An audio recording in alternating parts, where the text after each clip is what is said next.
How do you design the costumes for a sci-fi show that's set more than 200 years in the future, but takes place a decade before a known future, namely the 1960s original Star Trek TV series, particularly when our vision of the future has changed so dramatically in the intervening 50 years? Yeah, it turns out, you don't worry about it too much. The goal was to find something that had our own language, our own version of what had come before, costume designer Gersha Phillips told reporters during a visit to the Toronto set of CBS All-Access Star Trek Discovery. In 1966, producer Gene Roddenberry launched the first Star Trek with a hopeful, inclusive vision of the future. The crew of the USS Enterprise wore red, blue and gold tops, the men in black pants, the women in miniskirts. They evoked military dress but spared us all those pesky connotations of war. Check out more from Best Costumes, the Best Costumes of 2017, how The Handmaid's Tale designer Anne Crabtree created the most iconic look of 2017. 6 Game of Thrones costumes that could have come down the runway. As time went on, the TV shows moved into the future literally. After the first Star Trek series, subsequent takes mostly took place 100 years later with simple updates of the basic Starfleet costume, adding mod black bands of fabric and a more unisex look. The Next Generation, Deep Space Nine and Voyager all took place in relatively the same time period, while on Enterprise, the 2001 series starring Scott Bakula that took place before the original series in the franchise's timeline, the crew wore jumpsuits meant to evoke astronauts. "We're trying to honor the original series," Phillips noted, pointing out the gold, red, and blue accents on the new uniform. Still, Discovery's costumes don't so much ignore continuity, as they feel more familiar to a 2017 audience. "Part of the fun is creating a new uniform," executive producer and co-showrunner Aaron Harberts told us. "We wanted the fans, the cosplayers, to get out there and try something new. Like, you can always pull out your red or yellow shirt. But let's give them a challenge. And the uniforms as a whole are more muted, part of the darker storyline, which chronicles a crash course between the human-led Federation and the burgeoning Klingon Empire. Also a factor, the show is literally darker, as cinematographers choose to use mostly natural lighting, which creates more shadows. It really is about how they photograph on set," Harbert said. Mary Wiseman, Star Trek Discovery photo. Michael Gibson, CBS. The first step with the costumes was the colors gold is command, red is operations and blue is science. From there, they headed into some deeper colors throughout the uniforms, adding panels to indicate a body monitoring device. Those devices are made from a corded ribbon inside, with neoprene material on the outside. They're printed with puff paint, then covered in foil. The foil colors themselves have different designations. Copper is operations, silver is science, and gold is command.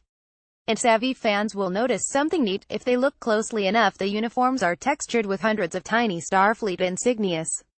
Those aren't the only costumes the crew of Discovery will be wearing, though. Their workout clothes will be emblazoned with the letters Disco, inspired by a surprisingly unrelated shirt a member of the writing staff wore, which led to Harbert's nicknaming the ship Disco. There are also Starfleet pajamas, which everyone on the crew desperately wants to snag as a wrap gift. And then there's the Klingons.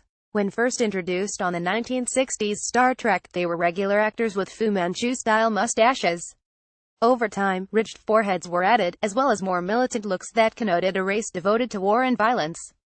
Discovery doesn't change all of that, but it does tweak things quite a bit. The most noticeable bit is the facial prosthetics, with their even more pronounced foreheads and additional ridges, as well as the revised Klingons' flared nostrils. The costumes have been changed as well, adding for greater diversity of looks. Part of the plot of the show is the reunion of 24 distinct clans of Klingons.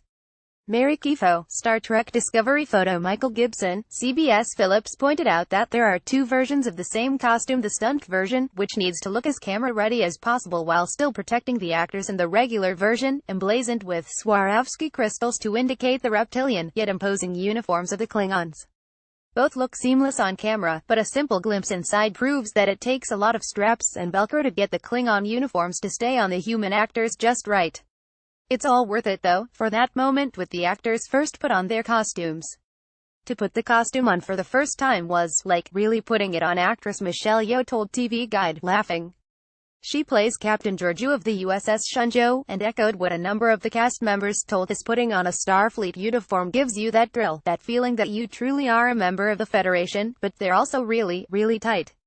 My thought was, in the future, there's going to be so much work done on how we look, and how our bodies perform, Phillips said, on the impetus to make the costumes as snug as possible. It's built in the shoulders so that they stand a little straighter, a little taller. Almost like the Pilates method. And they had to do Pilates, most likely, because the actors used words like form-fitting and naked to describe how they feel in costume. But at the same time, it gave them courage to embrace this bold new era of Star Trek. The costume, the phaser, the tricorder, my station.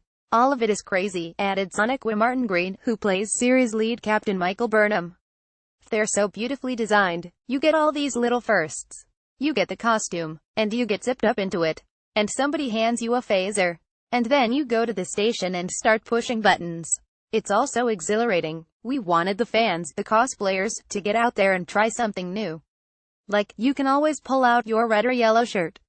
But let's give them a challenge. So whether ultimately the Discovery costumes hit that imaginary sweet spot between Enterprise and TOS, or not to Harbert's, seeing fans at Comic-Con dressed up in their version of the Starfleet uniform means that for this space series, it's mission accomplished.